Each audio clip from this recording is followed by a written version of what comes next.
Okay, great. Nice to see you guys. Good to see you. Thanks for joining us. Yeah, Brannon, you're my Facebook friend, so it's nice to see you. Oh, hi. Yeah, I didn't like the Orville when I first watched the first episode. I don't know why. It was okay. And then I just loved the season 3 episode that they just gave us. It was powerful and moving and so amazing. So I've been binge watching and going back and watching season 1, and now I love it. Hoping a lot of people do that. Actually, I hope so. I'm telling people to do that. Yeah. You know what? Yeah. Well, that's the best story I've heard all day. That's a good. I'm glad. So many fans. I'm on a bunch of Facebook groups, different TV shows, and many fans seem to think that this is the last season. What would you say to them, and who decides whether there's a season 4? They do. I'm not joking. If people show up to watch this show, the streamers even more than the networks know how many people watch a television show. And if the fans show up, and if new fans show up, people find this show, which I think we're pretty optimistic that they will. The trailer dropped, it's already got 6 million views on it. I think that will determine whether there's a season 4. It's the way it's always been in television. If people show up, they make more. That's what I tell people, but you never know. Seth MacFarlane has decided there's not going to be any. I'm like, he has not decided that. I don't think so. I read that he said the opposite. That would stop it, but he hasn't decided that. I don't know how he has time for anything given all the shows he does. Actually. Don't either. We stopped trying to figure that out. So. Yeah, gave up on that one. He's got some secret formula hidden somewhere. You've had a lot of great guest stars in the past. Can you tell us about any for this season? Only that we can't tell you about the best guest star we got this season. So they've got a lot of great guest stars this year.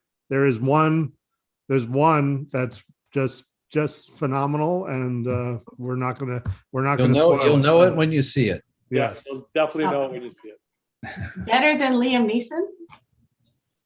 Well, we don't like to judge. We don't like to judge that way, but that would not be nice for Liam. But no, we were thrilled to have Liam. Let me say that. But sure, but that's one of the things I've liked going back to watch them is all the great guest stars. Yeah, people that don't normally do TV. No, that's right. Ted Danson, when he showed up in his admiral's uniform, said this is the first time in his career he'd ever been in space. So that was that was pretty exciting, and he's back this year too. So we're excited. Good. Yes. Any others that you can tell us about that aren't a big secret? Well, a lot of the guest stars, certainly our admirals and some of our aliens from previous seasons come back this year, so that's exciting. But we really like to keep our powder dry in terms of the surprises. As you know, it's the surprise that's part of the fun.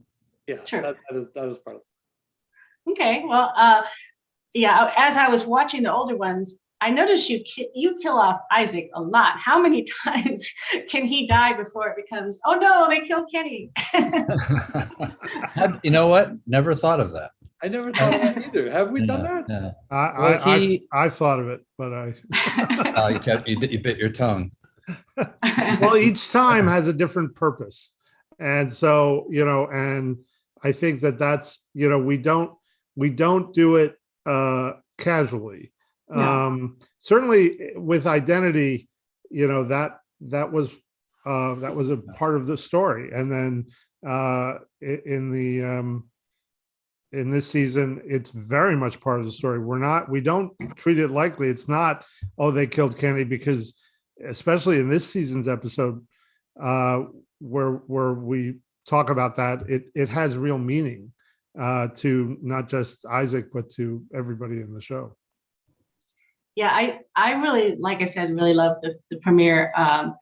And speaking as a longtime Star Trek fan, I thought it was amazing how you were able to address so many interesting topics with it being kind of subtle and not heavy-handed or preachy. one of the things that Star Trek often gets, criticized for is being a little bit preachy. So it just blew me away. Yeah, We that's just have amazing. better writers in Star Trek. That's all. Like the best Star Trek episodes that dealt with issues weren't preachy. Right. Those are the ones that stand the test of time. Well, mind you, I'm not talking about your Star Trek episodes. I'm more talking about the current ones. Oh, where thank people- God. Thank God. Yes, of course. That's when I said Of we have course. writers in those guys. I meant them. A lot of which I know, by the way. I shouldn't be saying that. I think the goal is to be thought provoking, is something Brannon said, and Seth has said as well, which is get the audience thinking. You don't have to tell them what to think. Right. And by the way, it's also, I mean, again, these guys and Seth in the writer's room, it's just not an easy thing to manage. It just isn't. It's very, like you're saying, it's very subtle, and they do it so well on this show, and it doesn't come out preachy, and it really just, it feels totally natural, and it leaves room for discussion, which is more important, I think, than anything, Right. than just saying this is the point of view and this is what we're thinking. It just leaves room for discussion, which is always good. Okay. Thank you guys so much. Hey, thanks for your great Thank you, questions. Suzanne. Thank you.